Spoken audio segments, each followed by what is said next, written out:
नमस्कार दोस्तों, तूली the blogger में आप सबका फिर से स्वागत है।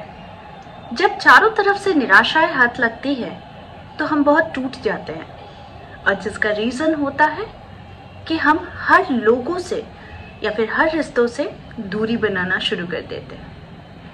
हर किसी के जीवन में सुख हो दुख हो ये ज़रूरी है, लेकिन हर किसी के जीवन में सुख हो लेकिन दुख ना हो ऐसा नहीं हो सकता। हर कोई दुखी है तो हर कोई सुखी भी है। जैसे दिन है वैसे ही रात भी है। इसीलिए दोनों का पहलू जो है किसी के बिना नहीं चलता है। आज के इस वीडियो में मैं आप लोगों को बताने वाली हूँ, अगर चारों तरफ से निराश हो चुके हैं तो ये वीडियो आपके काम आने वाले हैं। तो ज़्यादा देर नहीं करती हूँ, आगे बढ़ने से पहले चैनल को सब्सक्राइब कीजिए, बेल बटन को दबाइए। वीडियोस अच्छी लगती है तो लाइक शेयर और कमेंट करना बिल्कुल भी मत भूलिए। आगे बढ़ते हैं दोस्तों। समय सब कुछ दिखा देता है। आप आज अगर हारे हुए हैं तो आप इस हारे वाले दिन के पहले तक भी शायद आप बहुत खुश थे, नहीं तो आप आज अगर हारे हैं तो आने वाला समय आपके लिए जीत का पैगाम लेकर आएगी। लेकिन इसे मानता कौन है? जब लोग हार जाते यानी दुनिया से, रिश्तों से, अपनों से जब हार जाते हैं तो लोग ऐसा ही सोचते हैं कि अब तो सामने हमारे लिए कुछ बचा ही नहीं है, बल्कि सिर्फ और सिर्फ धोखा और लोगों से हमें सिर्फ और सिर्फ ताना और इग्नोरेंस ही मिलता है। ऐसा आप लोग भी सोचते होंगे। तो चलिए आज इस चीज़ को मैं बहुत जल्दी सॉल्व कर देती हूँ और करने के लिए आप लोगों को कुछ छोटे से उपाय मैं बताती हूँ। सबसे पहले चीज़, अगर आप जब भी ऐसा आपको फील हो कि आप हार चुके हैं या फिर आपके जीवन में कुछ भी नहीं है तो कोशिश करते रहिए। कोशिश बार बार करते रहिए कि जीवन को नई आयाम, नई दिशा दे सके। जब भी हारा हुआ महसूस हो तो सबसे पहले ईश्वर को धन्यवाद तो इस बात का ज़रूर दे कि आप अभी जिंदा हो। आपने नई सुबह देखी है, नया दिन देखा है, नए सोचने का भी दिन देखा है और नया मौका भी मिला है ईश्वर के द्वारा। जब भी आप हारे हुए महसूस करें तो कुछ ना भी हो तो कम से कम अपने पुराने पिक्चर्स को देखें जब आप बहुत खुश थे। जब आप हारा हुआ खुद को महसूस करें तो सबसे पहले आप ये देखें कि गलती किसकी थी, कहाँ थी, क्यों हुई, मुझसे क्या गलती हुई। इन सारी चीज़ों को भी सोचने की कोशिश करें, क्योंकि अक्सर हम तभी हार जाते हैं, तभी दुखी होते हैं जब हम बहुत ज़्यादा उम्मीद लगा बैठते हैं। लेकिन इस उम्मीद से भी हमको ये सीखना चाहिए कि हम जो भी चीज़ मांग कर रहे हैं उसमें हमारा परसेंटेज जो है वो एफर्ट का कितना है, क्या हमसे कोई गलती हुई है या नहीं हुई है, ये भी जानें। हर दिन सुबह ये बोलकर उठे कि आज मेरा आखिरी दिन है इन प्रॉब्लम्स से निपटने का, इसके बाद सिर्फ और सिर्फ मेरी जीत है। ऐसा आप प्रतिदिन करें, कम से कम 21 दिन का संकल्प लेकर करें तो आप देखेंगे आपके अंदर एक नई ऊर्जा जागृत हो रही है। सबसे सरल उपाय मैं बता रही हूँ जिसे करने मात्र से इसका रिजल्ट आप लोगों को तुरंत दिखता है। अगर तुरंत ना सही लेकिन 24 घंटे के अंदर आपके मन में बदलाव जरूर आएगा। करने के लिए आपको सिर्फ राम नाम का जाप करना है। याद रखिए, आपके राम नाम जाप करने से आपके सातों चक्र पर इसका विशेष प्रभाव पड़ता है। ये एक नाम जाप सिर्फ नहीं है, ईश्वर के नाम से हर बला टल जाती है। ये तो सिर्फ आपने प्रयोग किए हैं, सिर्फ आपने कोशिश किए हैं।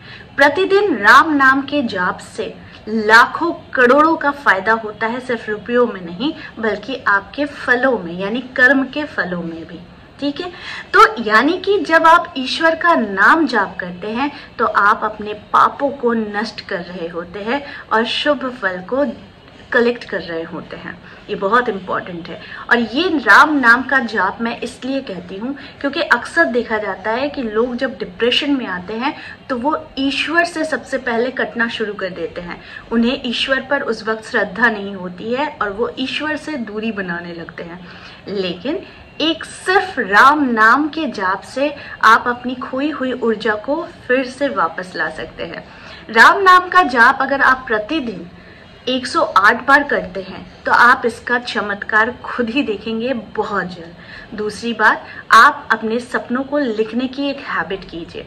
जब आप हार जाते हैं ना तो लोगों को लगता है कि हम सिर्फ और सिर्फ हारे हुए हैं, और इस हार का नतीजा ये होता है कि हमें कोई दिशा ही नहीं दिखती है। ऐसे में भी आप राम नाम जाप कीजिए या फिर आप लिख कर जाप कीजिए, दोनों का फल इक्वल ही होता है। अब एक छोटी सी और एक उपाय मैं आप लोगों को बता दे रही हूँ।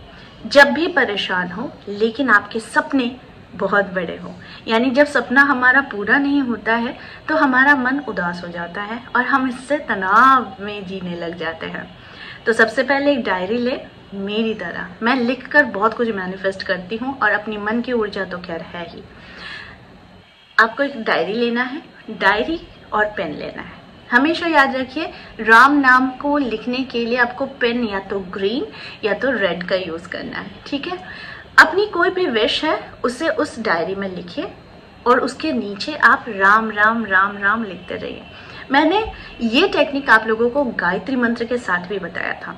जब आप अपने सपनों को लिखते हैं, भले वो फेल हो चुका है, आपने 2 बार 3 बार 4 बार ट्राई किया है, लेकिन फिर भी आपको सफलता हाथ नहीं लगी है, लेकिन ये टेक्निक करने में आपको कोई मेहनत नहीं लगेगी, सिर्फ और सिर्फ आपको लिखना है। यानी आप अपने इंटेंशन, अपने एफर्ट्स जो है उसे आपने लिखकर उस पर दिखाया है, तो ऑटोमेटिकली वो रास्ता धीरे धीरे आपके आगे खुलने शुरू हो जाएंगे जो बाधा बन रहे थे।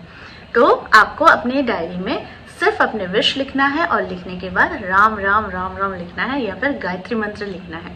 बहुत जल्द देखेंगे आप अपने तनाव से उभर आए हैं। सबसे इम्पोर्टेंट बात आप लोगों को ये ध्यान में रखनी है कि आप अपनी ऊर्जा को किस दिशा में लेकर जा रहे हैं। सिर्फ एक छोटा सा थैंक यू आपके जीवन को बदल सकता है।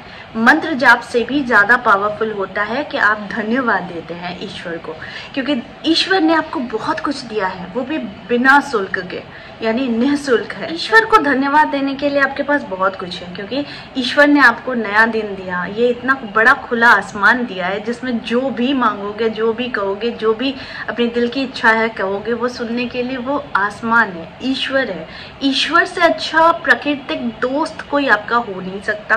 प्रकृति से जुड़ाव आपसे बहुत कुछ आपको दे सकता है।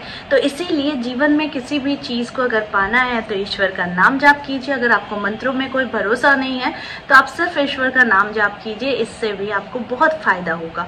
दूसरी बात है, जीवन में हारना मत सीखिए, कभी कभी जीत को भी अपना लीजिए, क्योंकि हारे हुए व्यक्ति जब जीतते हैं ना तो उसकी खुशी बहुत अलग होती है। इसीलिए हार को तो आप एंजॉय कीजिए क्योंकि वो शानदार होती है। जब आप हार जाते हो ना तो आपको लगता है कि आपको सारे इमोशंस की ज़रूरत है, सारे लोग आपको आपकी तरफ से ना समझने की ज़रूरत है, जो शानदार तरीके से, अरे भाई आप दुखी हो, अरे भाई आपको किसी ने तकलीफ पहुंचाई, अरे आपके मन टूटे हुए, आपके दिल टूटे हुए, तो ये शानदार तरीके से करो। लेकिन जब इसके बाद जब आपकी जीत होती है ना, वो जीत आप इससे दुगने शानदार तरीके से आप इसको एंजॉय करोगे। जब हम लोग अपने जीवन को शानदार तरीके से दुख को भी एक्सेप्ट करते हैं और सुख को भी एक्सेप्ट करते हैं तो ये जीवन ही शानदार बन जाती है। तो इसीलिए जीवन को शानदार बनाइए। अभी आप लोगों ने ज़रूर न्यूज़ चैनल में देखा ही होगा कि करोड़ रुपए होने के बावजूद भी इंसान का आखिरी जीवन अगर जेल में बीते तो इससे बड़ा दुख और इससे बड़ी सजा क्या हो सकती है। तो पैसा होकर भी लोगों में शांति नहीं होती, ऐसा ना होकर भी लोगों को शांति नहीं मिलती है। तो आप शांति को एक वाक्य में आप परिभाषित करोगे तो करोगे कैसे? बहुत सिंपल है, ईश्वर का नाम जाप करके, प्रकृति से प्यार करके और दूसरों के प्रति सहानुभूति रखकर। तो देखेंगे जीवन शानदार बन चुकी है। और मेरे उपाय छोटे होते हैं, आसान होते हैं, लेकिन कारगर होते हैं। करके देखिए और फिर आकर ज़रूर इसी वीडियो में अपने एक्सपीरियंस को शेयर कीजिएगा दूसरों के लिए। तो आई होप आज का वीडियो आप लोगों को अच्छा लगा होगा। इस तरह के वीडियोस मैं आप लोगों तक लाते रहूँगी। आज के लिए बस इतना ही, फिर मिलेंगे एक नए टॉपिक के साथ। तब तक के लिए आप सबको मेरा प्यार भरा नमस्कार।